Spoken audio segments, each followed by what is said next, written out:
নমস্কার দোস্ত, কেমন আছো তোমরা সবাই? আশা করি সবাই ভালো আছো, আমিও ভালো আছি।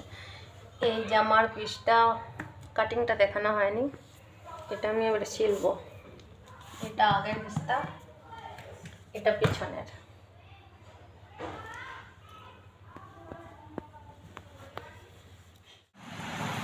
দেখো বন্ধুরা, এইখানে আমি ডিজাইন ঢেলেছিলাম, ডিজাইন ঢালার পরে এই লেসটা লাগানো হয়েছে কামিজের উপরে।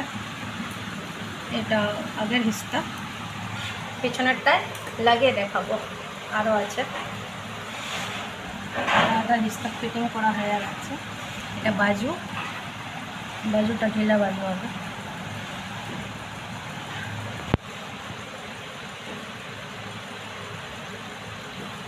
টাইম লাগে তো, তাই আগে আমি করে দিয়েছি। একটা রেডি করা হয়ে গেছে। এটা প্লাজো, ডিজাইন একই, লেসটা লাগানো হয়ে গেছে। কীভাবে লাগানো হয়েছে, কীভাবে ডিজাইনটা হয়েছে সব দেখাবো পরে। প্লাজো বাকি ফিটিং করছি, ওটা দেখাবো। এগুলো আমি বাকি আছে। দেখো বন্ধুরা, এই ডিজাইনটা, এটা হাতে ডিজাইন বানানো হয়েছে, আমার মেয়ে বানিয়েছে। এটাও আমার মেয়েই বানাচ্ছে, শুধু আমি বলছি, ভয়েসটা আমি। দেখো, এটা মোটি পিন দিয়ে চিপকানো আছে যাতে সেট করা থাকুক, সেলাই করার সময় কোনো দিক্কত না হয়। সেলাই শুরু করব।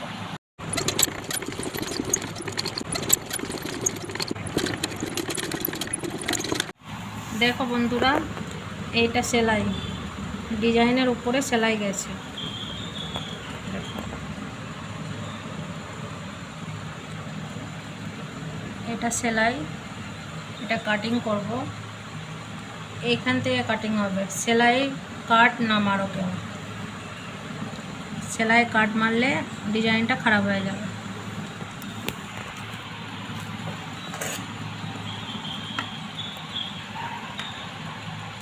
সেলাইয়ের উপর থেকে, হ্যাঁ।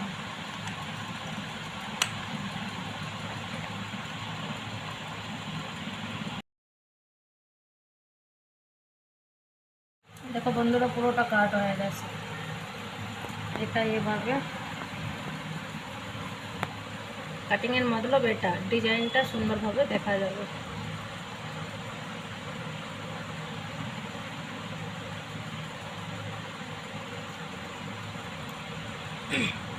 এইভাবে পুরোটাকে ডিজাইনগুলো আমরা আগে নেব।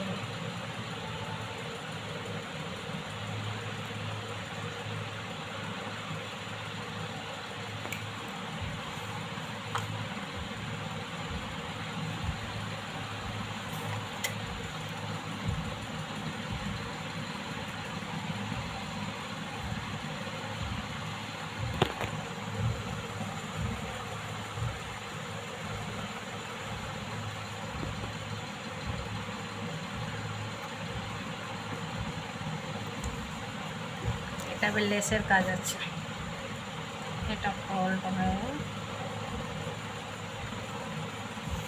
সেলাই হবে, সেলাইয়ের পরে লেস। চলো দেখো বন্ধুরা, এখানে সেলাইটাও হয়ে গেছে। এবারে তুরপাই হবে, সেটা তো সবাই জানো হয়তো। এইভাবে এইখান দিয়ে সুঁচ দিয়ে হাত দিয়ে তুরপাই হবে। সেলাই মারলে সেলাই মারতে পারো, তুরপাই মারলে তুরপাই মারতে পারো, ঠিক আছে? ঠিক আছে। তো বন্ধুরা, তুরপাই ফিনিশ। আর এখান দিয়ে লেস লাগবে। লেস লাগলে আমরা ইঞ্চি টেপ দিয়ে 1.5 ইঞ্চির জায়গায় নিশান মারবো। এখানে একটা নিশান মারো, পিছখানে একটা নিশান মারো, আর লাস্টে একটা নিশান মারো। মেরে এইখান থেকে যত দূর যায় সিধা একটা লাইন মেরে দাও। এরকম ইঞ্চি টেপ ধরে লাইন মেরে দাও, ব্যাস। এখানে এবারে লেস লাগবে, দেখো তোমরা।